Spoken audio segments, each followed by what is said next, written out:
कभी कभी किसी इंसान की आखिरी बातचीत ही उसकी सबसे ज्यादा इमोशनल याद बन जाती है। कोको कोली के साथ भी कुछ ऐसा ही हुआ। बॉलीवुड के जाने माने फिल्म मेकर कोको कोली अब हमारे बीच नहीं रहे। 77 साल की उम्र में उनका निधन हो गया। उनके जाने की खबर से पूरी इंडस्ट्री में शोक की लहर है। कोको कोली ने अपने लंबे करियर में कई फिल्मों के जरिए अपनी खास पहचान बनाई और खास तौर पर अगर बात करें तो फूल और कांटे के लिए उन्हें हमेशा याद किया जाएगा। इसी फिल्म से अजय देवगन ने बतौर लीड एक्टर अपने फिल्मी करियर की शुरुआत की। लेकिन कोको कोली के निधन से जुड़ी एक बात सबसे ज्यादा लोगों को इमोशनल कर रही है और वो है उनकी पत्नी अरुणा ईरानी से हुई उनकी आखिरी बातचीत। रिपोर्ट्स के मुताबिक कोको कोली को पहले बेचैनी महसूस हुई और उन्हें हल्का हार्ट अटैक आया। इसके बाद उन्हें अस्पताल ले जाया गया जहां उनकी एंजियोप्लास्टी हुई। उस टाइम ऐसा लग रहा था कि सब कुछ ठीक हो रहा हो, लेकिन मंगलवार शाम अचानक उनकी तबीयत फिर बिगड़ गई।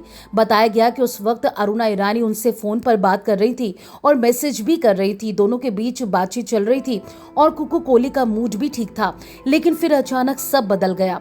कुछ ही देर बाद कोको कोली ने जवाब देना बंद कर दिया।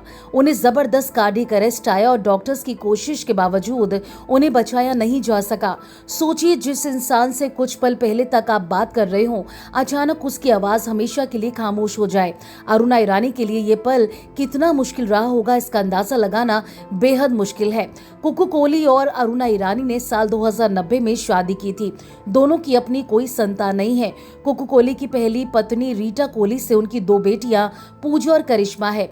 कोको कोली का जाना सिर्फ उनके परिवार के लिए नहीं बल्कि उस दौर के बॉलीवुड के लिए भी एक बड़ा नुकसान है। फूल और कांटे, सुहाग, हकीकत और जुल्मी जैसी फिल्मों के जरिए उन्होंने सिनेमा में अपनी अलग पहचान बनाई।